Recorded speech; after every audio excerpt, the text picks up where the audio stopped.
Good morning students. आज हम लोग बीए सेकेंड ईयर में हिस्ट्री का अध्ययन करेंगे। हिस्ट्री में हम लोगों ने मध्यकालीन भारतीय इतिहास का स्रोत पिछले कक्षा के अध्याय में हम लोगों ने पढ़ा था। मध्यकालीन भारतीय इतिहास के स्रोतों में मुख्य रूप से पूर्व मध्यकालीन भारतीय इतिहास के स्रोत और उत्तर मध्यकालीन भारतीय इतिहास के स्रोत के बारे में अध्ययन किया था। भारतीय इतिहास के मध्यकालीन भारतीय इतिहास के स्रोतों को मुख्य रूप से 3 भागों में बांटा गया था: साहित्यिक स्रोत, पुरातात्विक स्रोत और विदेशी यात्रियों के विवरण। आज हम लोग दिल्ली सल्तनत की स्थापना यहां से प्रारंभ करेंगे पढ़ना। दिल्ली सल्तनत की स्थापना कब हुई, किसने की, इसको पढ़ने से पहले थोड़ा सा पहले जाना होगा हमें। आपको फर्स्ट ईयर के कक्षा के लास्ट चैप्टर में बताया गया था कि किस तरह से अरब यात्री भारत में आए, अरबों ने भारत में किस तरह से आक्रमण किया और अरबों ने भारत में किस तरह से अपना शासन सत्ता स्थापित किया।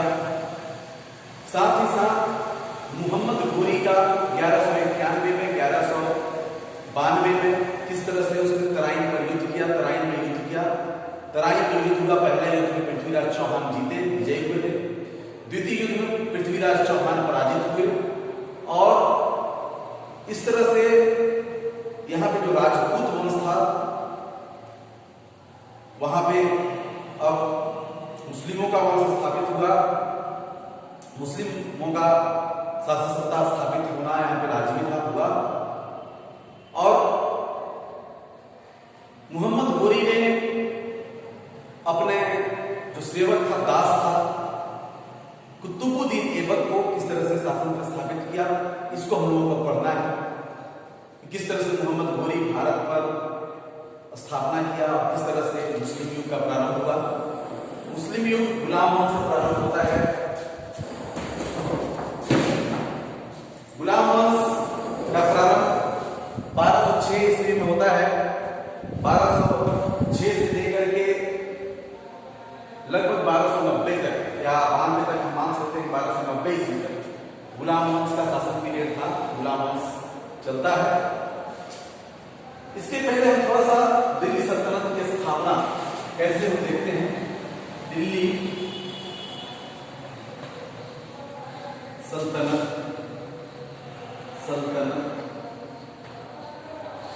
की स्थापना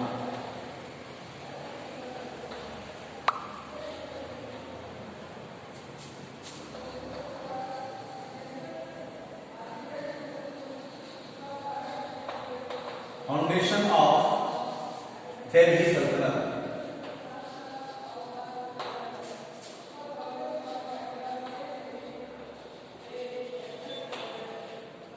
फाउंडेशन ऑफ दिल्ली सल्तनत, दिल्ली सल्तनत की स्थापना कैसे हुई, इसको दिल्ली सल्तनत की स्थापना में हम लोग देखेंगे कि मोहम्मद घोरी जिस समय भारत में आक्रमण किया उस समय एशिया में एक बृहद प्रथा प्रचलित थी जिसमें बच्चों को बेचा जाता था, दासों को बेचा जाता था। दास व्यापार, इसको दास व्यापार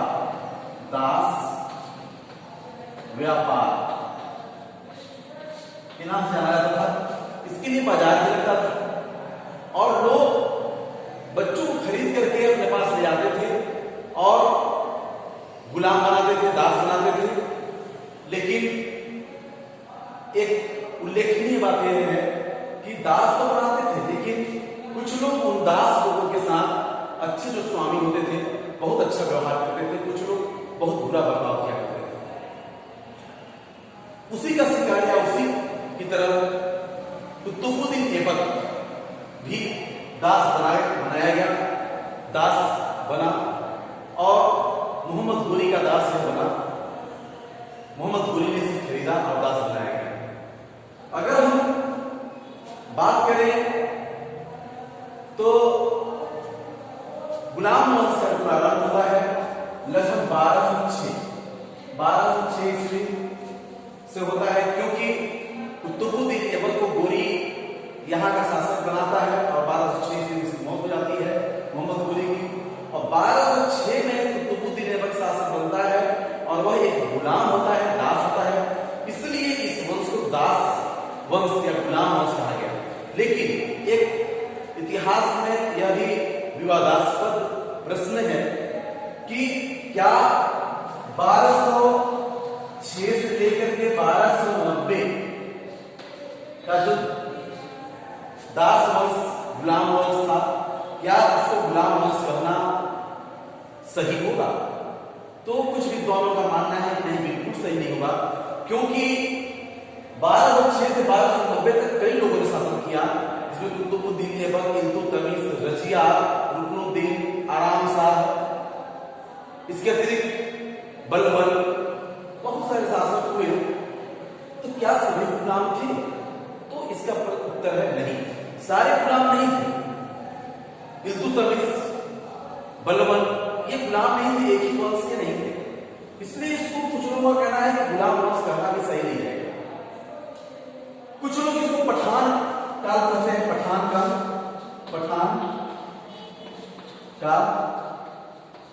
लेकिन क्या पठान काल ही कहना होगा? तो यह इसका उत्तर है नहीं। पठान का कहना इसलिए नहीं होगा क्योंकि इसमें कई लोगों ने शासन किया। पठान जो थे मात्र लोधी वंश के थे, जिसमें सिकंदर लोधी, इब्राहिम लोधी, बलोर लोधी ये सब थे जो पठान थे। इसके अतिरिक्त और लोग पठान नहीं थे। ज्यादातर इतिहासकारों का यह मानना है कि इसको ना हम पठान काल कहेंगे, न गुलाम वंश कहेंगे, इसको दिल्ली सल्तनत का काल कहेंगे। दिल्ली सल्तनत का काल, दिल्ली सल्तनत।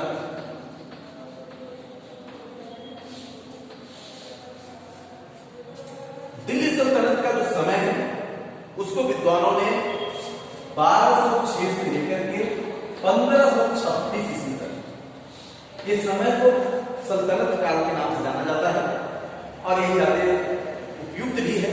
कारण 1206 से कुतुबुद्दीन ऐबक से लेकर के अंतिम शासक इब्राहिम लोधी तक, इब्राहिम लोधी जो पानीपत के मैदान में 1226 ईस्वी में बाबर से पराजित होता है, तब तक के समय को हम दिल्ली सल्तनत का समय कह सकते हैं। अब दिल्ली सल्तनत ही इसको उपयुक्त रूप में मानते हैं ज्यादातर विद्वान, इसलिए इसको दिल्ली सल्तनत के रूप में जानते हैं। अब दिल्ली सल्तनत में कई लोगों ने शासन किया, जिसमें गुलाम वंश मिला, जिसको कुतुबुद्दीन ऐबक ने इसका स्थापना किया। कुतुबुद्दीन ऐबक का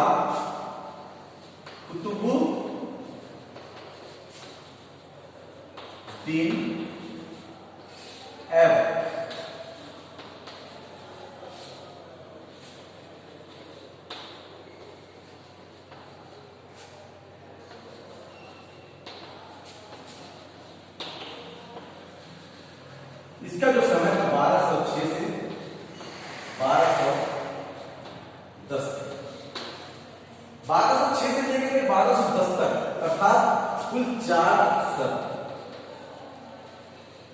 ईयर्स इसने 4 साल शासन किया। लेकिन 4 साल में इसने जो गुलाम वंश का नींव रखा, जो गुलाम वंश के लिए कार्य किया, वह उल्लेखनीय है।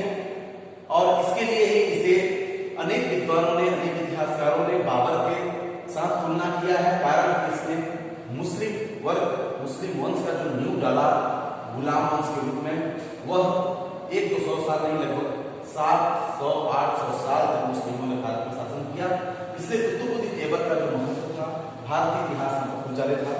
अब कुतुबुद्दीन ऐबक की अगर जीवनी की बात करें, इसके जीवन की बात करें, जीवन की रूपरेखा का तैयार करें, तो हम देखते हैं कि कुतुबुद्दीन ऐबक एक तुर्क था, तुर्की माता पिता का संतान था, जिसको कि इसे निशापुर के काजी, निशापुर के काजी को बेच दिया गया। निशापुर के काजी को बेच दिया गया। काजी ने इसे खरीदा। खरीदने के बाद इसे पुत्रवत व्यवहार किया और अपने पुत्रों के साथ, उसके पुत्र भी थे, उन पुत्रों के साथ इसने खूब अच्छे से इसकी शिक्षा दीक्षा की। इसका खूब अच्छे तरीके से युद्ध कला, शस्त्र कला धनुष कला, तलवार कला आदि को सिखाया, युद्ध में परिपूर्ण किया, युद्ध में इसको ताकतवर बनाया, युद्ध के क्षेत्र में ये काफी ताकतवर हो गया, काफी चीजों को इसने सीखा। और इस तरीके से हम देखते हैं कि कुतुबुद्दीन ऐबक ने के साथ निशापुर का जो काजी था उसने बहुत अच्छा बर्ताव किया, लेकिन जैसे ही काजी की मौत हो गई उसके पुत्रों ने इसे बेच दिया दूसरे के हाथ में। अंतोकटवार इसको मोहम्मद गोरी ने खरीद लिया। मोहम्मद गोरी इसके आकर्षक व्यक्तित्व से, इसके चाल ढाल से है और उसके पर्सनालिटी को देखकर के बहुत ज्यादा प्रभावित हुआ और इतना प्रभावित हुआ कि इसको मलिक की उपाधि दे दी और उसने उसको पुत्रवत व्यवहार किया। और कहा जाता है कि उसने वक्तव्य में कहा था कि जो तुर्की हैं, जो गुलाम है मेरे, वे सारे मेरे सहस्त्रों जो गुलाम है वे मेरे सारे पुत्र हैं। तो पुत्र की तरह व्यवहार किया इसके साथ। कुतुबुद्दीन ऐबक से बहुत प्रभावित हुआ और उसे सेना का सेनानायक भी बना दिया और सेना का सेनानायक के बनाने के बाद उसने इसको पद को और भी बढ़ाया और अस्तबल का इसे अध्यक्ष बना दिया। अष्टबल उसको बोलते हैं जहां घोड़े बांधे जाते हैं, उसे अष्टबल का सेनानायक अध्यक्ष बना दिया गया और इसकी सम्मान प्रतिष्ठा बढ़ने लगी। कहा जाता है कि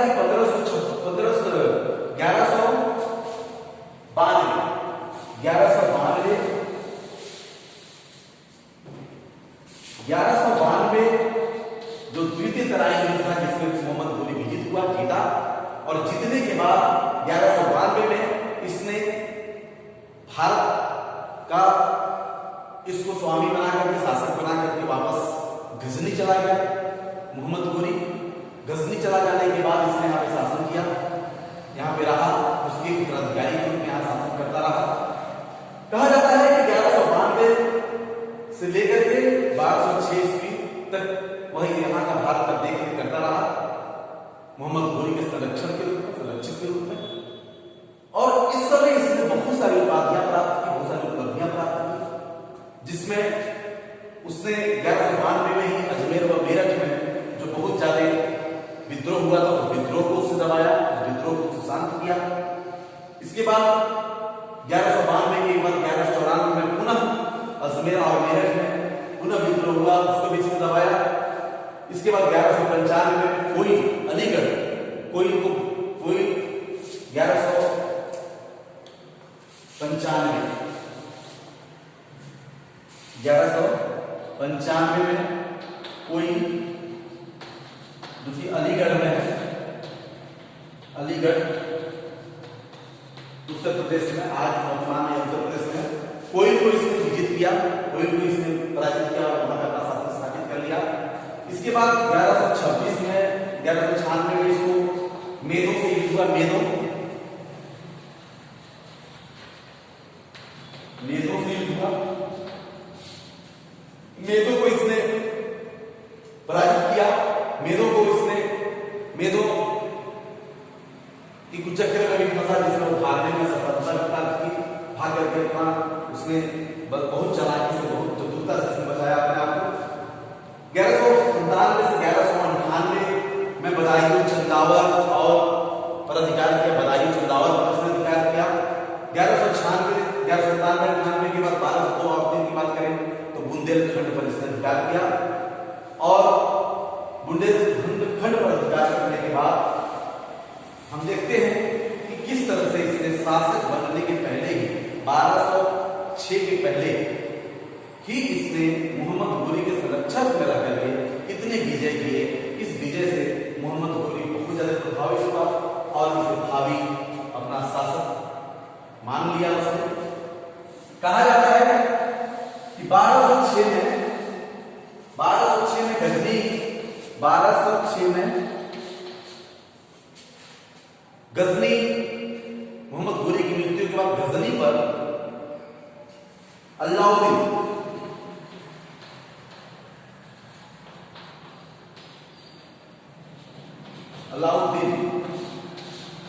का अधिकार हो जाता है, जिसको कि पद से हटा करके महमूद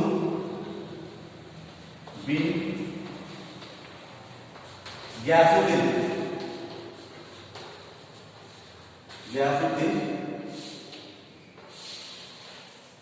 महमूद बिन गयासुद्दीन शासक बन जाता है वहां का। और महमूद बिन गयासुद्दीन शासक बनने के बाद कुतुबुद्दीन ऐबक को स्वामी बनाता है, कुतुबुद्दीन ऐबक को भारत का उत्तराधिकारी बनाता है, राजा बनाता है। और अगर हम बात करें तो मोहम्मद गोरी की मृत्यु के बाद कुतुबुद्दीन ऐबक गुलाम वंश की स्थापना करता है और 1206 ईस्वी में सिंहासन पर बैठता है। 24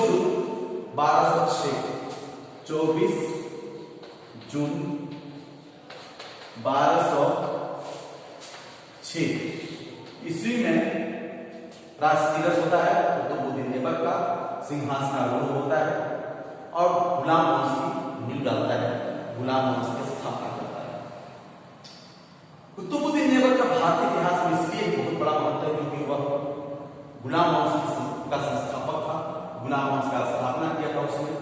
और गुलाम वंश की स्थापना करके उसने भारत में जो मुस्लिमों की शासन सत्ता को एक मजबूती प्रदान की, बहुत ही मजबूत नींव रखा, वह इतिहास में अद्वितीय है, जिसकी तुलना किसी से नहीं की जा सकती।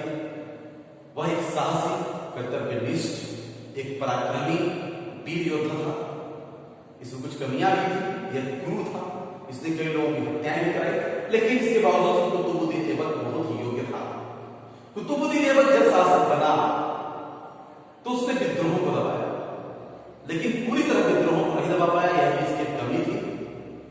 विद्रोहों को दबाने के पश्चात इसने सबसे बड़ा जो कूटनीतिक चाल कह सकते हैं, राजनीतिक चाल कह सकते हैं, विवाह को बनाया, मैरिज।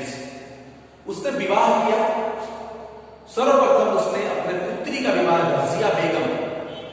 रजिया सुल्ताना जो आगे चलकर के शासिका बनती है और भारत के इतिहास की प्रथम मुस्लिम शासिका, महिला शासिका के नाम से प्रसिद्ध होती है।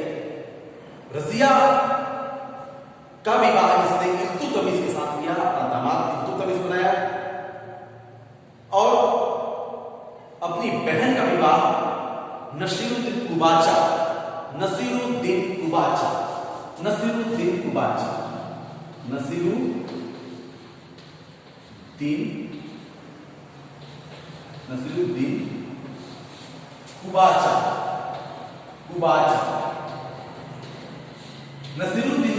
के साथ इसने अपने बहन का विवाह किया और स्वयं उसने अपना खुद विवाह ताजुद्दीन एल्दौज की पुत्री के साथ अपना विवाह किया। इस तरह से उसने विवाह करके उसने शासन को अपने सुदृढ़ किया, मजबूती दी और मजबूती देने के साथ साथ उसने राजनीतिक और कूटनीतिक चाल से शासन को मजबूत रखा। उसमें एक प्रतिभावान शासक था कुतुबुद्दीन ऐबक। अगर हम उसकी उपलब्धियों की बात करें तो वह साहसी, कर्तव्यनिष्ठ, एक अच्छा शासक, वीर विजेता कह सकते हैं उसको। साथ ही साथ उसने सुल्तान, मलिक आदि की उपाधि धारण की और इसको लाख बख्श नाम उपाधि, बड़ी उपाधि जो है लाख बख्श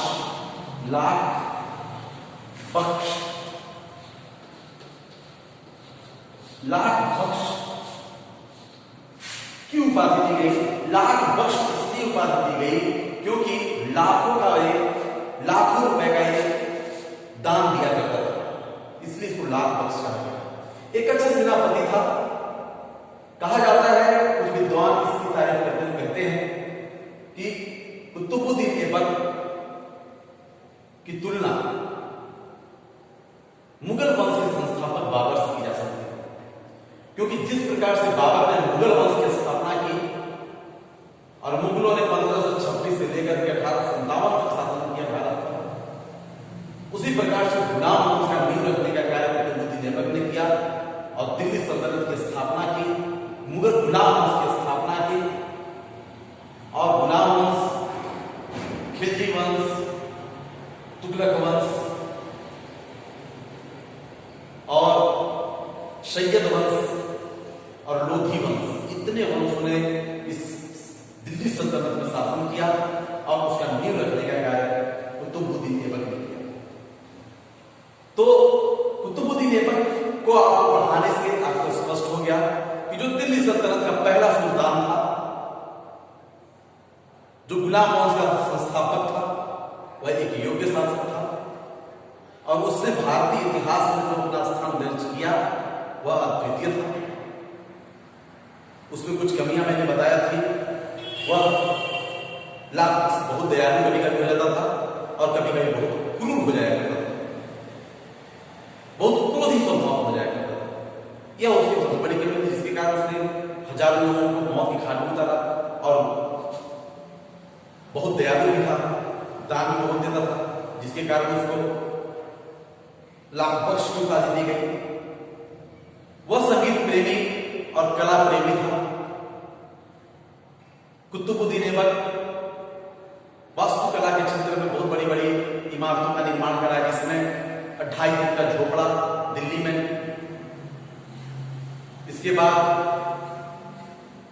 कुतुब मीनार, इसके अतिरिक्त अजमेर में कुतुब उल इस्लाम आदि की स्थापना की, जिसको कि मैंने पिछले अध्याय में आप लोगों को पुरातात्विक स्रोत, इतिहास जागृत स्रोतों में अच्छे से विशिष्ट रूप में बताया था मैंने आपको। तो इस तरह से हम देखते हैं कि कुतुबुद्दीन ऐबक का भारतीय इतिहास में बड़ा महत्व है। इसके बाद इसका पुत्र आराम शाह शासक बना, जिसको हम कल अध्ययन करेंगे। उसके बाद इल्तुतमिश, हालांकि आराम शाह था, उसका शासन बहुत कम समय का था क्योंकि इसका एक पुत्र योग्य नहीं था, योग्यता की कमी थी।